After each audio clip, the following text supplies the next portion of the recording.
Okay, so hi everybody. Thank you for joining us for the Women in Tech panel. We are very excited to have this conversation. I've been looking forward to this since I was asked if I wanted to moderate, so I'm very excited. And I'm just going to quickly introduce our panelists here. So we have Heidi joining us from Europe, correct? And she is the CEO and co-founder of AirT. AirT, did I say that correctly? ATTOM. Yeah. AIRT. AirT. We have Kelly Keegan joining us from Built In. She is the VP of People. Kimberly Bailey joining us from the city of Memphis, and she is the Chief Information Officer there. And Karen Worstell is the CEO at W Risk Group LLC. So thank you, ladies.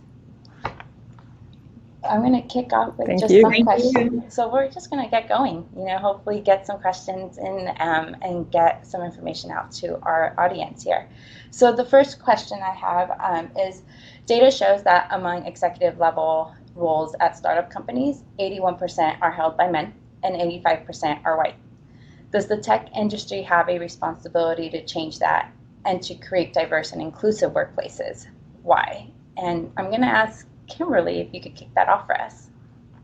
Okay, thank you very much. And hello, everybody. Thanks for joining. I absolutely think the tech industry has a responsibility to help change the landscape of how we look in the tech world as far as diversity. I think corporations may not focus on it as much, but those who are in tech should definitely be mindful of it. We should be the ones to lead that. We should be the ones to point out where it isn't as diverse for us in a tech space. And we should be the ones who are trying to make it a lot more diverse. We understand the tech industry. We understand what the roles are and the needs. And so we should be the leaders and work in tandem with our HR professionals to make sure that there is good representation across the board. Okay, thank you. Would anybody like to add to Kimberly's comment there?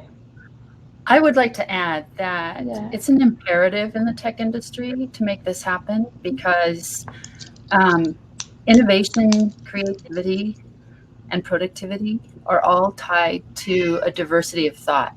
And the innovation depends on not having groupthink. Sorry, you can probably hear my cat. But that diversity across the board is the way that we're going to innovate to solve the problems that the world is facing right now. So it's essential for tech companies to be relevant going forward. Absolutely. Wonderful. Okay. So just a little bit more data. At companies led by women CEOs, half of the staff is female. Male CEOs have staff of 28% women. That holds true for Built In, who is more than 50% female, currently 52.5%. The leadership team is 50% female.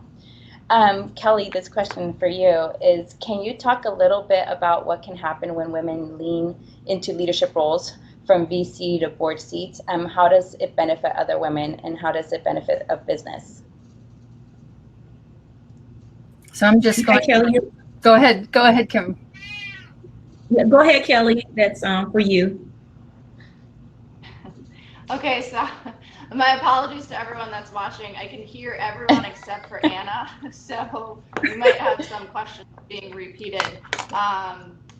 So I would say just in general, diversity is so important, and in particular, having more women in the tech industry and at the executive level and the investor level is just more diversity adds more balance of thought. More people with unique perspectives that help drive business success essentially is going to make every business more successful. We see it with a very, very diverse equal gender at Built In. We're actually predominantly female, more than 55%, and our leadership team is 50-50 split. And I think that really is attributed to much of our success as a business and all of the growth that we've seen, because there are equal parts thought and challenging, and everybody is always looking out for one another. And I think that really is just because of the diversity of thoughts really important. Thank you. Would anybody like to add to Kelly's comments there? Yeah, I totally agree. This is Helen, by the way. Can everybody hear me okay? Yes, Yes. Helen, hey. Hi, Helen. Yeah, nice to meet everybody virtually, first of all. I couldn't agree with Kelly more on this topic, how important diversity and inclusion really means for business. I think it's a cause or initiative we all feel that's important, and we all feel good about it, but it's not just something to make us feel good about that, right? Take an example of a company, Christian Louboutin, and for those who are fashionistas, you would know the name, right? So what happened with that brand was when they were designing their shoe, there's a line that they're working on called Nude Pump. And the first thing that came to people's mind is a nude color is beige, right? So that's what everybody default to. But throughout the conversation, that one individual just raised her hand, associate, and she said, you know what, this is really not my nude because it doesn't fit my skin tone. And light bulb went off, and they designed a new line. It's called 5 Shades of Nude. And it flew off the shelf. It got really popular, not just from a commercial standpoint, but also from the branding standpoint. And I think it speaks to the point, the diversity, diverse thought, how important it is to bring better problem solving onto the table, and at the same time meet the needs of your customer base, which is diverse, right? In our space in sports, there's women, there are men, there are different age groups participate in enjoyment and watching the sports and participating in sports, and our solutions need to be tailored towards that diverse representation of our customers. Yeah, I would just add, and it's kind of a continuation of what we've been talking about for a couple of minutes, that if you want to be really entertained, Google technology fails. And look at the list of fails that were out there that were actually very well made and well designed products, but they failed to take into account the target audience that they were hoping to sell it to. And so you had a group of people who saw the world a certain way, but the people who they were hoping the demographic they were hoping was going to buy the product had been completely left out of the conversation. So we cannot afford that. There's a few big companies out there that can, like, I would use the phrase, they can throw spit wads at the wall to see what sticks. And they can come up with major write-offs because they can afford it. But the bulk of innovation has to happen, and they have to get it right.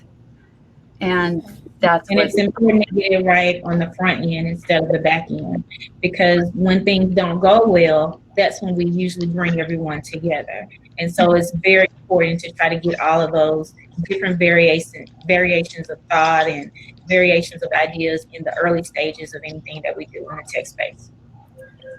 But if I can add, I think it's also very important in the back end as well, because with the new technologies that are emerging, so for instance, artificial intelligence that is using historical data and training models mostly on it, one of the pitfalls of that is that historical data is unfortunately very much biased, because throughout history there was a lot of bias. So that is something that really needs to be taken into account. And who are better to think of or actually test if models are biased, but the diverse teams? Because if you don't have diverse teams, if you only have one group of people who have not experienced various biases, then you also have a problem. So diversity is very important in so many aspects, not just in running the business, but in everything. Absolutely.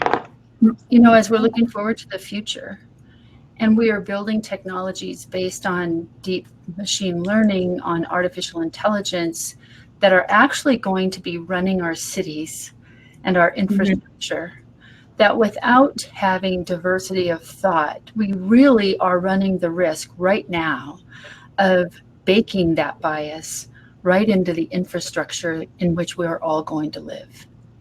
So yeah, this is not like, it's the right thing to do, but it's also the imperative, right? It's on both sides. Yeah. Absolutely. It's not nice to do it. It's a must, right? It's a must have in any business. Yep.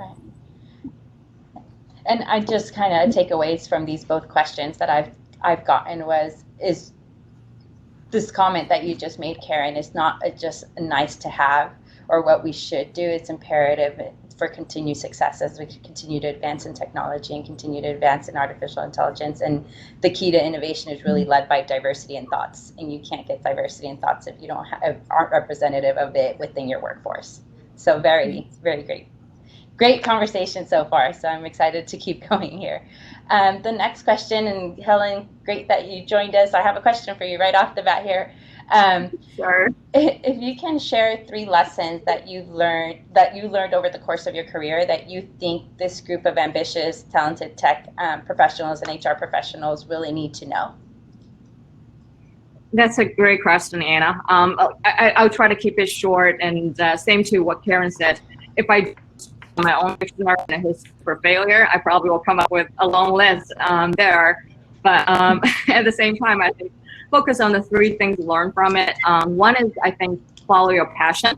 So when I started, when I was in high school, I came from China, Shanghai, about 20 years ago. And when I was in high school, earlier days, I loved science fictions and problem solvings. I was really good with STEM areas, but my mother actually asked me to not go into engineering when I was about to take a college major.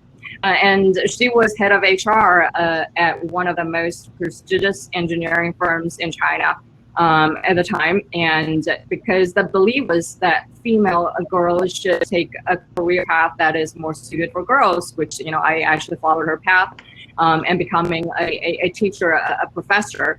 It was not until I came to the States and took on my master's and doctoral program, I started to dabble into information technology and programming. There I found my passion. I was able to actually just sit in the lab for 5 hours, not getting up once, just loved the programming, the problem solving aspect of it. And here I am. You know, I always tell people, if I am now become the CTO of one of the leading sports tech company globally, that's the intersection of sports and technology, without a formal computer science training. If I can make it, anybody can. So that's number 1, follow your passion. And second of all, I think have a can-do spirit. How many times in my career I was told, no, you're a GUI person, you only have done web development and design. What makes you think you can do large data processing, large scale SQL work? Or, you know, you've never done a big data project before. What makes you think you can actually start learn it or this project? And eventually actually wrote a book on an Oracle Big Data Handbook around Hadoop and big data. So I was told so many times, no. And at times I was telling myself, you know, I didn't like presentations. I didn't like to speak in front of people, and had to really learn a lot of painful lessons on how to do it well, how to do it better. But, you know, every single time, even if I failed miserably, I still raise my hand. I said, I'm going to do it because it's important. I can do it. I can get better at it. So always have a can-do spirit and raise your hand, even if you're sick to the stomach, especially when you're sick to the stomach, because that means you are learning, you're pushing yourself, right? So that's number 2. You said 3, right? Yes. I'll finish the last one. I think that's about having a North Star. I think there's so many times, you know, you wouldn't know what is the right path, and there are always areas of fuzziness, how you make decisions, right? Career decisions, business decisions, technology decisions. I think having a North Star is super important. I was asked a question, you know, who's your hero, you know, throughout your career, your life?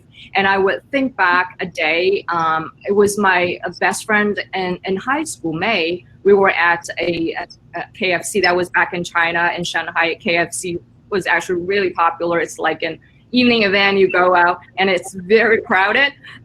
So someone cut the line, we were in line, and someone cut the line. I was very angry, but after he cut the line, he dropped his food all over the place.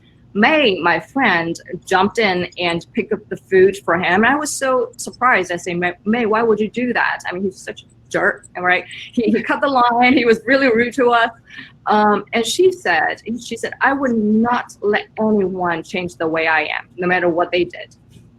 So that stuck with me throughout the years. There are always tough times, challenging times. I think just having that North Star and work with those. I think they just guide me through the way through the career to work with those who have not only the integrity and know-how. In the end, things will work out.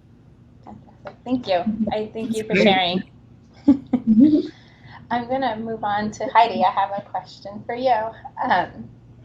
Men apply for a job when they meet only 60% of qualifications. I'm sorry, I jumped ahead one. Do you think mentorship is important? If so, what advice would you give this group to find a mentor? On a related note, does the gender of a mentor matter? Because I would say that mentorship is definitely a benefit for anyone at any stage of their career. But for women professionals, it may be even more so due to everything that we are talking about today. So it's important to make a distinction between mentorship and coaching or advocacy. So it's something that is like a mutual relationship that has to happen, a trustworthy relationship between two people. So when we're talking about gender, I honestly, personally, I don't think it really matters, because you can have great male mentors and you can have horrible female mentors. I think it boils down to really a person who you're talking to and who you're trying to establish a relationship with. Of course, it's beneficial if that person has more experience than you. But on the other hand, even the mentor can learn from their mentees. So again, it's a two-way communication.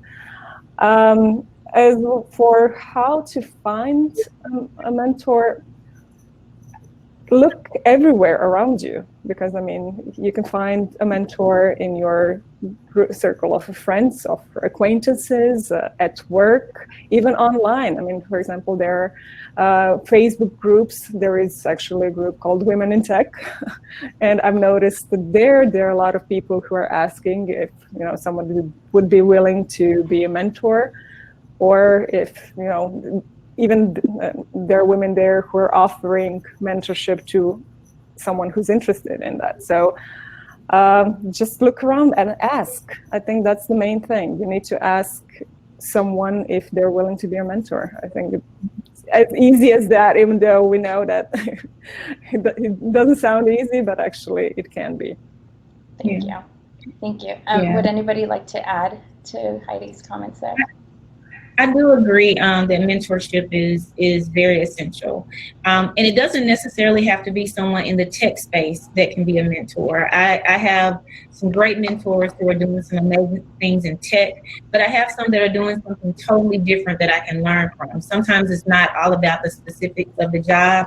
It's just some basic skill things and some interaction things and some networking things that you can really learn from others who have done some really cool things before you. So mentorship is great, and it's also great if we can do the same. We are paving a way for I think an incredible shift in the IS world, in the IT world, in the tech world, and I think we should be very willing to take on individuals as well to make sure that this journey continues and grows long beyond our time in it. Great. Thank you. Yeah. Can I add one point? Yeah, go ahead, Kelly. Someone say if Anna said yes. Yes. I'll nod. Okay. I think one thing that really stands out as important is having clarity around what you want from a mentor. I think a lot of people try to find a mentor and think that they are the ones that will have all the answers and guide what the conversation looks like and what the mentorship looks like. It's really up to the individual to own that and say, where am I hoping to grow? What am I hoping to learn? And going to someone to say, here's how I want you to help. It makes it a lot easier as the person who's willing to mentor to know what they're signing up for. Yeah.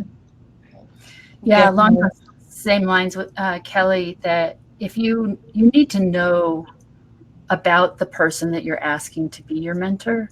So it's really much more effective to go to someone and say, because you are this, or have done this, or you're in this space, it feels like it would be a good fit.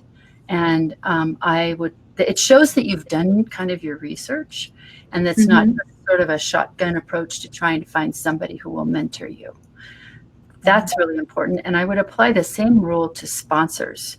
That's the idea of coaching, right? And I've always tried to explain the difference as a sponsor is a person who advocates for you when you're not in the room.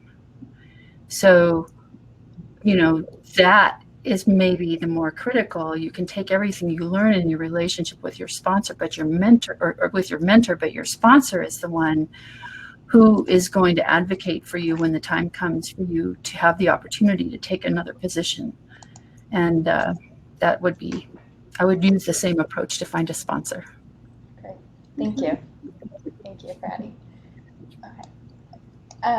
This question is for Karen. Men apply for a job when they meet only 60% of the qualifications, but women apply only if they meet 100% of it. Why do you think that is, and what advice would you give for any women listening to us right now? I would say do what the guys do. I was shocked when I read, you know, I hear that number 60%. I think it's actually more like about 20%. The thing is that we grow by taking on those challenges that make us feel queasy, right? The ones that we don't think we're quite ready for. I think, Helen, you mentioned that. It's going to be, that's the thing that's going to push us to the next level. And we're a little bit afraid of failure. And some of that has come about very honestly because women seem to feel, and in many cases, this is the reality, that we're more criticized when we take something on and it doesn't work out, as opposed to a guy who kind of, it seems to sort of roll off and it doesn't have the same effect. The advice I give all of our people in our program is, if you have an opportunity that's put in front of you, it looks bigger than anything you've ever done before, you have really no idea how you're going to get it all done, say yes. And the reason is that you're demonstrating a certain amount of confidence in your own ability to figure it out as you go, because the truth is you'll never know everything you need to know to take on a project that's meaningful. So go for it. You know that you're going to figure it out. Have that confidence. That's really what that demonstrates, is a sense of belief in yourself and a belief in the ability to make an outcome happen, even when you don't have all the facts in front of you. So well said. I love that. And I think just, the ability to push yourself. I heard it somewhere, comfort zone is a beautiful space, but nothing grows there. So push for new things, push for things that you're not ready. But as leaders, I think we should do the same thing. I always ask the questions. You have promoted women in your organization. Are you looking at women differently from looking at men? And my answer was no, absolutely not. It's all merit based. But what the difference is that I actually promote based on potential, not just purely based on experience. I look at that individual. Is there aptitude? Is there attitude? Is she willing? And then I'll give her a chance, even though she didn't have that experience or background in leading that team. And we actually promoted a lady in our Poland engineering team to lead a 75 people engineering organization. She started from a team lead with other 5 different team leads, and she got a promotion because I saw the potential in her. So I think it goes both ways. We need to do both, right? For women, we need to apply for that, and also encourage and open the doors for those who are willing and able. Yeah, but I think it's also important what you just said, to encourage them as well, but also recognize what you did, the potential and the talent, and even if they haven't applied, nudge them.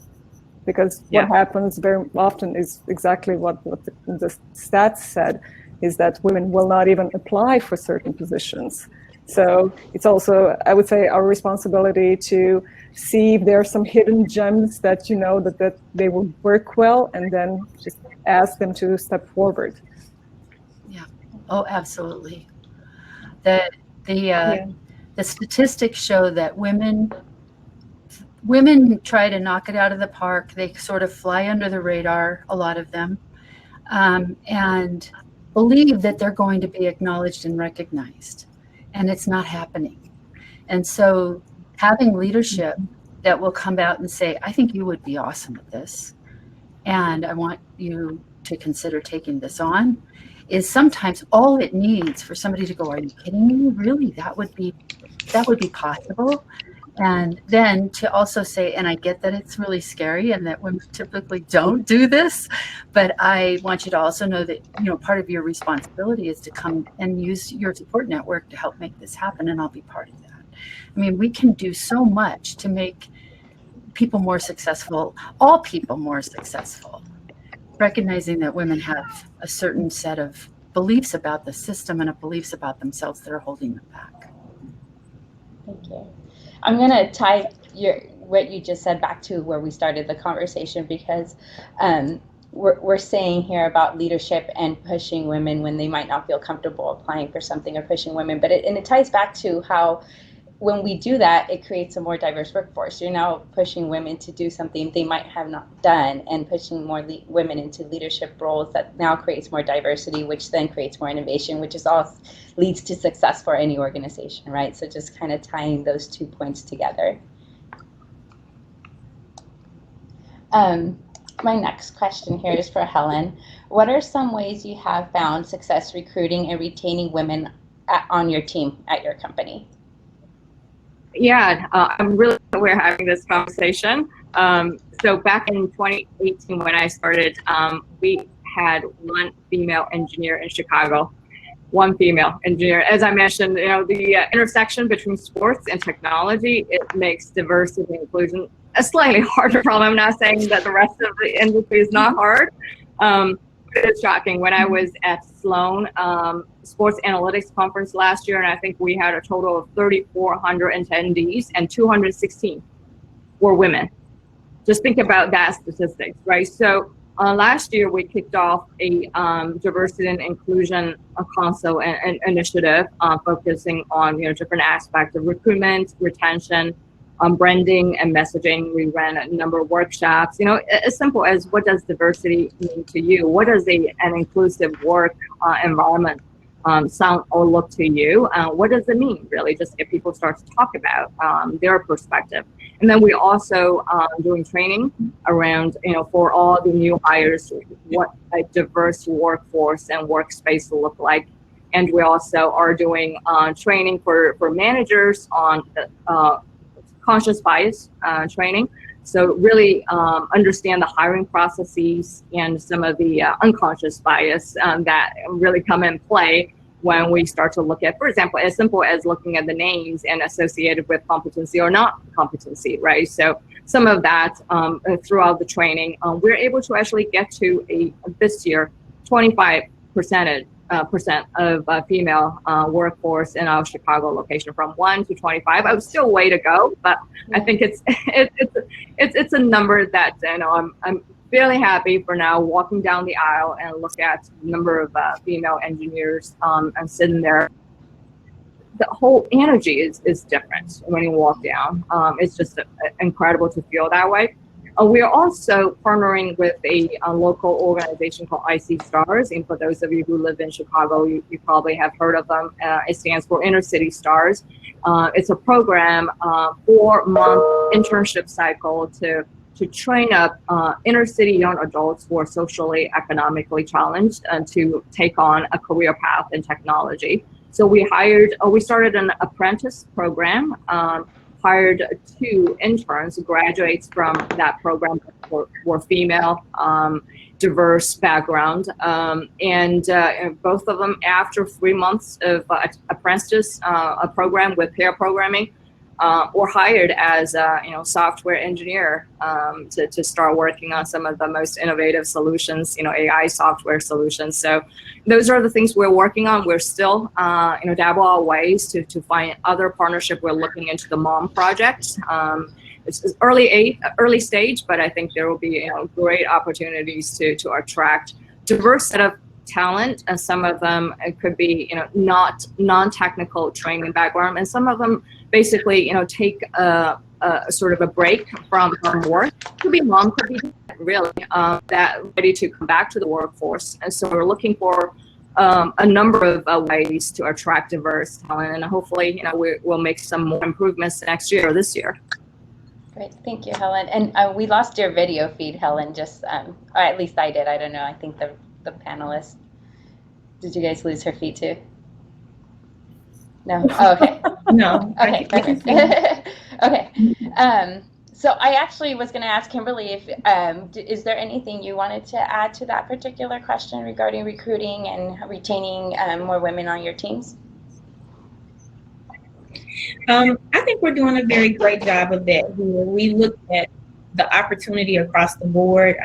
Being new in this role, I think we have a very diverse mix of employees, and around here the girls rock, and we really do a great job of getting our IS message out, and it's just really a good environment for everyone at this time. So it's always important to make it a conscious thing that you're doing when you're looking at your hiring and how you're trying to staff your team.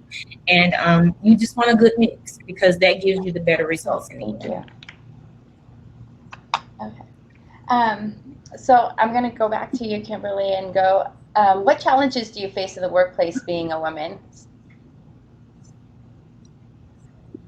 So this is an interesting question. Early in my career, I was always the only girl on the IS team or the IT team. And I found myself doing all of what they thought were the girl things. So we had a meeting. They wanted me to take the minutes. If we ordered lunch, they wanted me to make the order. When we were done, they thought I should clean up the conference area. So I'm pretty vocal. So I started trying to shift that a little bit to make sure that we all shared that responsibility. As I've grown in the career, I see it a little differently.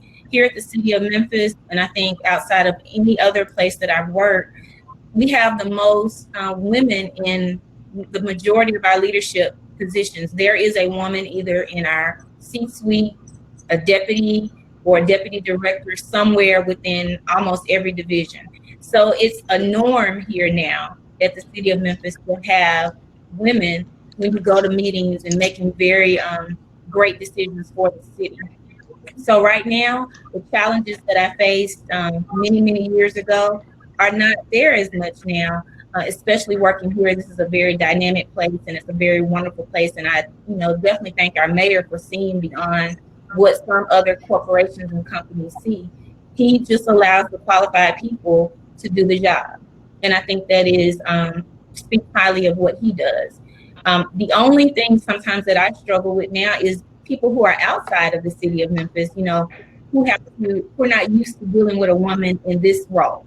And so sometimes we have to, establish what that looks like and how we'll communicate and how we will work going forward. But I have to definitely say that being in the city of Memphis, in every division and organization here, there is a woman making decisions and at the table, and it makes it a very great place to work for women. Thank you. Would anybody like to add to that question?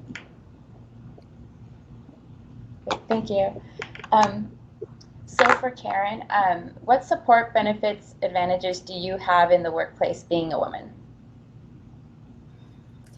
That's a hard question. It wasn't that many years ago where I was asked by someone, it was actually my therapist. She said, what are the advantages that you see being a woman in the workplace? I said, absolutely none. And I was in high tech in a very large software company up in Redmond at the time. So I don't want to dwell on the things that were hard because we've kind of already covered a lot of that. Today, it is easier. But I think part of my advantage is, personally, I was raised by a Navy fighter pilot father, right? So I never really saw any obstacles. I worked harder, I think, and I juggled 2 jobs. I had a second shift, right, at home, in addition to all of the work that I had that the men had at work. So it was perpetually exhausting and difficult. I think what that has given me today is the ability to empathize, about difficulties in the workplace. I think one of the things that women and men, but primarily women, because of what we have gone through in the technology workspace, is that we have a tremendous capacity for, first of all, bucking up and getting the job done. And the second one is empathizing with other people, whether they're men, women, whoever they might be, who are facing real challenges at work. Empathy is like seen as one of the superpowers now in the workplace. And I do think that in general, women tend to be more tuned in and empathetic. I don't want to be too broadly generalizing, but that if there were one thing that I think that we do bring to the table is that ability to perceive, to use that inner sense to connect at an empathetic level that connects people. And I think we're really brilliant connectors. And so that has made new ways for me. I run my own company and I work with other women who work in the technology workspace. And I think that's one of the things that we really focus on is how do you bring that superpower to your leadership at work? Thank you. Anybody would like to add to Karen's comment there?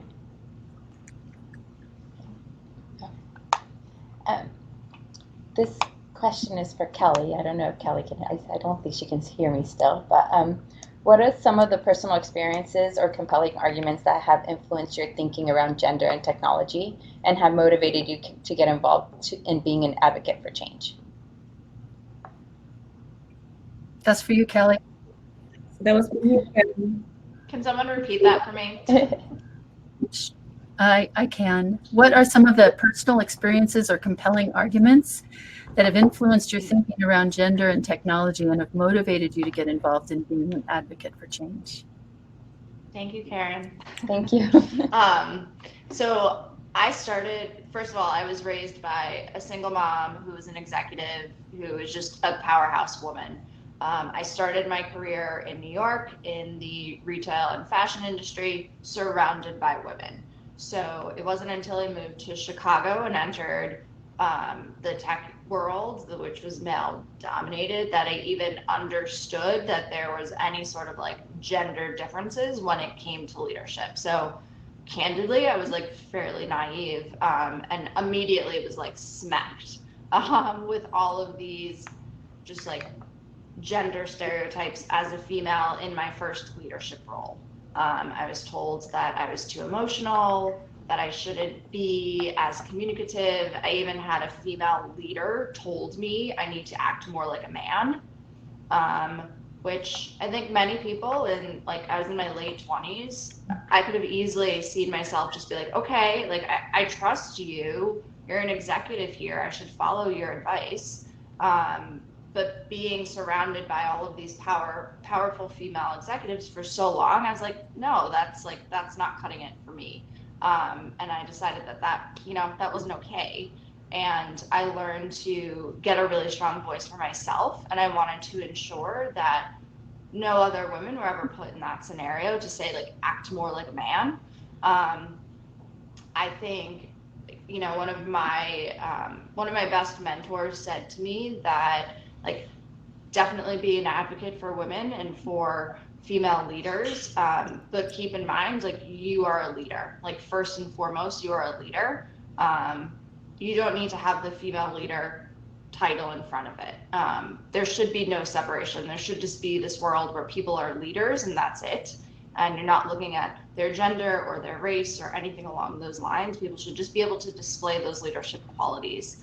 And so getting that message across is really important to me. It's important with the employees that I'm supporting, the community that I'm involved with, essentially just to like eliminate that like wall that exists for people that makes them think that they can't do something. I mean, the statistic of like women only apply if they meet 100% of job description versus like men just apply is a great example. Like, people should just take more action, take more risks, and just go on and do it.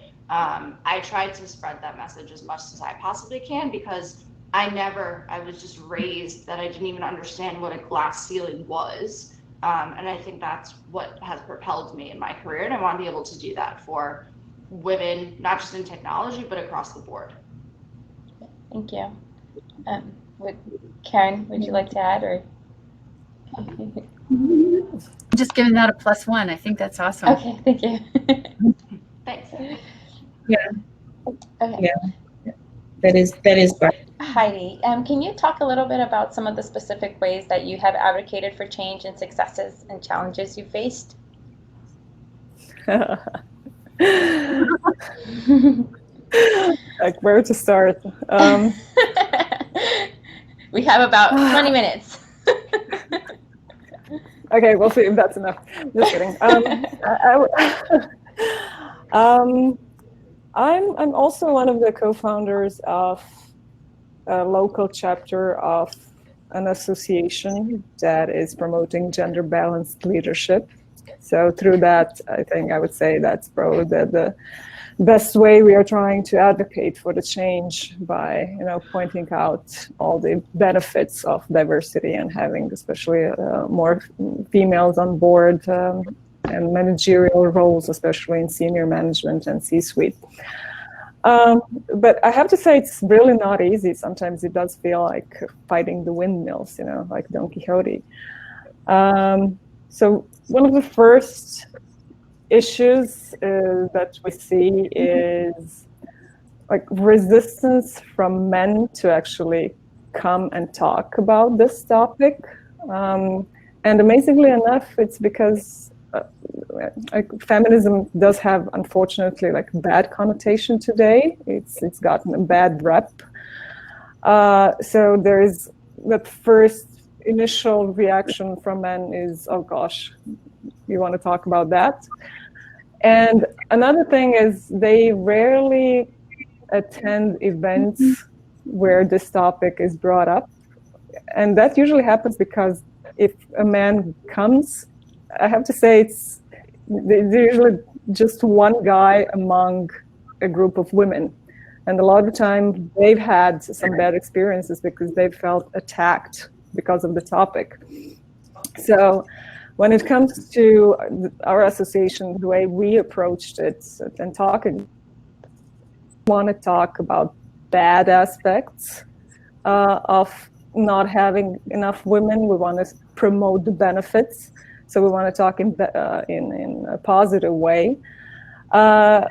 We try to get as many men as possible because they also feel more comfortable and more open about talking about it when they're surrounded with other men. So right now we actually have in our membership around 30% men, which is actually, I think, pretty good. We would prefer to have 50%. I think if we're promoting gender balance, then we should go there as well. And it's important to find also those who are advocates for it. And funnily enough, men become very good advocates for equality and diversity when they become fathers of daughters. Then suddenly they become true man ambassadors, so to say, of equality. So it's the idea is to really try and have an open and constructive dialogue without judgment, because that's somehow we feel it's better to use the carrots than the sticks. Like the message gets across much better. They take it much better and then they spread it as well. So it's one person at a time. Sometimes it feels like that, winning over one man at a time. And it's a long process. It's not something that's going to change overnight, unfortunately, especially in the society that is my country, because I come from a small country called Croatia, which is still pretty traditional, male-oriented in general, not just in tech. But we've heard here so many times that there are so many benefits, and it's imperative to bring equality into the society, like on all levels, not just in business, but really in all levels. Because only when we really have that, then the entire societies will benefit. So it's a fight. Mm-hmm. It's an everyday struggle, but one person at a time, and Great. Hopefully it will spread. Thank you. Yeah, no, I would agree. I think it's a journey. I really admire all of you doing the work, and especially establishing programs to advocate for people with diverse background, women, or any other diverse background, non-traditional background, etc. Anything I can do to help in your program, let me know. That's why I love those panels. You get to meet other women with the same passion, right? And that's just fantastic. But I think it's also about small moments that we can take the opportunity and address some of the things that you see, you notice. Callie said earlier about some of the misconceptions or that urge to conform women to be like men. Being emotional, or one of the things I heard so many times was she doesn't have the executive presence, right? So I was about to hire a senior director for enterprise architecture in one of my positions in the past, and the female candidate interviewed, and we were all agreed that she was fantastic and we were ready to hire her, but everybody of my peer wanted to give her a director position instead of a senior director that we posted for, and say, she's just not there because she didn't have that executive presence. And my blood went up there when I heard about that.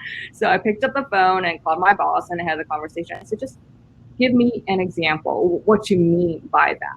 And instead of arguing about that, I think the key is just ask, give me an example. What do you mean?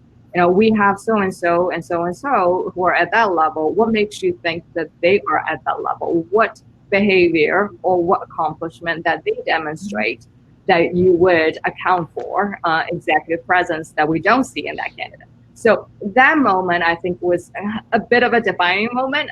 Was able to actually finally also solicit help from my HR partner to be able to establish the right role, the right position for her. But I think it's those little moments that we need to just take the opportunity to address face on. But exactly, it's what you just said. It's like starting a dialogue on the topic, not attacking, but in simply a different approach. And it usually has more effects than just attacking, because the immediate response to any attack is to defend yourself, and immediately forget about everything and all the possible benefits. It's just, oh no, it's not my fault.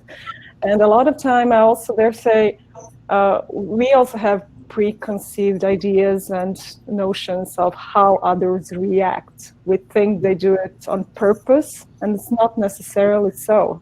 So a lot of times people are not even aware of how they're reacting or why they're reacting. Like you said, they all said she's not for the senior director's role. Why? Do they know why they're saying that? Mm-hmm. So it's important to raise the topic and really for all of us to try to see what are our own, those unconscious biases that we all have, and really bring them out to the surface and talk about them openly, but in a safe way, so to say. If I could add on to that, I think that is such a big problem for women accelerating their careers right now. Because, the statistics that I'm shocked by is that in the performance management system, where this feedback gets kind of put into writing, non-actionable, subjective, negative language shows up in performance reviews, written performance reviews for 90% of the women in tech, almost 90%, opposed to 3% for men. And so it's a real issue. It's a structural barrier that is going to be something like you mentioned, Heidi, it's going to be slow to change. One of the things that we developed as a result of realizing this and looking at what worked for men was we developed a way for women to bypass that.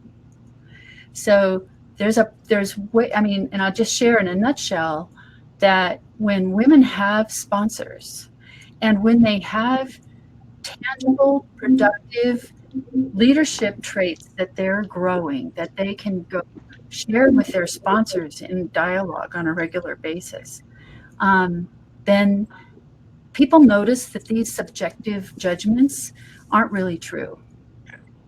And it's a way to get visibility and a way to kind of create your channel. Because I live here in Colorado in the US, and you know, the guys will go to the climbing wall after work, and they'll go to get to the brewery after work, and they'll hang out, and guess where we go? Home, or something else that we're involved in. We're not really part of that culture. So this whole side channel that is actually the real performance management system is something we have to create for women in a way that fits into their life. And we're seeing, we implemented that last year, and we're seeing results from women where they're getting opportunities to speak to the entire leadership team. They're getting opportunities to get new advances in their career, like in 30 days, not 2 years from now. So we have to kind of get very creative as a sisterhood here for finding those ways where we've got structural barriers that are slow to change, like a glacier. And on the other side, we have to remove personal barriers that women have that can help them just go around them. Thank you. So we have about 8 minutes left, so I thought maybe we can just do some final thoughts for the audience here. So I will start, let's see. Kimberly, do you want to start kind of just some final thoughts, final takeaways for the audience here? I think this is a very great discussion. It needs to continue. We have a great opportunity to do some amazing things in the tech world and the HR world. And I think we should look at that as, you know, we can be trailblazers in our particular areas of focus. We should be willing to mentor, be willing to sponsor, be willing to be mentored and sponsored, and you know, also speak up. I think the communication part is huge. If we see something that doesn't feel right or seem right, or we feel like someone is not given an opportunity, we have to speak up, and we have to develop a pathway that people, you know, see us as a person that they can listen to and can take our feedback and make great decisions about hiring and staffing. And if we band together and get a good network amongst ourselves with the females that work under us, then we can be the advocates for them. It would be very hard for someone to challenge what looks like an executive and what should be appropriate in certain areas if we are the advocates and we are the sponsors and speaking on their behalf. I feel like that has helped me to get to where I am in my career, and I think we owe that to anyone else to kind of lead the way to make sure that happens. So we won't change male domination, but we can make sure we have a footprint that they can't ignore at the end of the day. Thank you. Karen, any final thoughts or add-ons to that?